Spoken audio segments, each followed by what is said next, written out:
बदलापूरच्या Shri beach प्रकरणामध्ये मोठी update येत आहे, कारण की आपण जर बघितलं उल्हासनगरमध्ये एका सोनोग्राफी सेंटर चालवणारी सोनल गरेवाल हिला अटक करण्यात आली होती आणि त्यानंतर हे सोनोग्राफी सेंटर आता सील करण्यात आले. मी त्याच सोनोग्राफी मध्ये आहे उल्हासनगरच्या.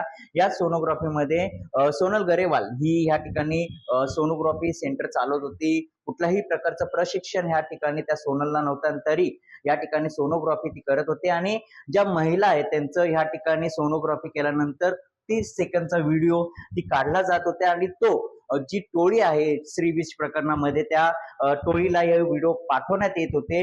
मात्र उल्हासनगरच्या आरोग्य अधिकारी यांनी 23 तारीखला या ठिकाणी पाहणी केली आणि अनेक गोष्टी समोर आल्यानंतर ह्या गोष्टीची माहिती पोलिसांना दिली आणि पोलिसांनी या ठिकाणी येऊन हे जे सोनोग्राफी सेंटर आहे ते आता सील करण्यात आले. मात्र या श्री बीच प्रकरणामध्ये आतापर्यंत 7 आरोपींना अटक करण्यात आले. जळगाव, नाशिक आणि उल्हासनगर, ठाणा असेल हे या ठिकाणी या सगळ्या आरोपींना आता 7 आरोपींना अटक करण्यात आले.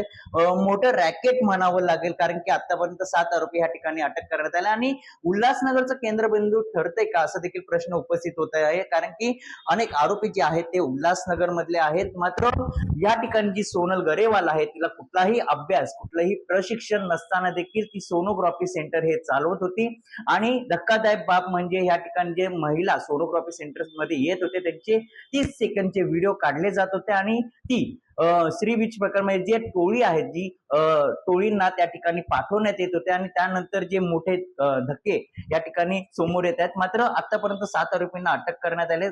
अनेकांना पोलीस कस्टडी दिली आहे तर काहींना न्यायालयीन कोठडी दिल्यात. मात्र याचं केंद्रबिंदू आता उल्हासनगर ठरतंय का असा प्रश्न आता उपस्थित होत आहे. त्याप्रमाणे संदीप सह मयुराज जाधव, TV9 मराठी, उल्हासनगर.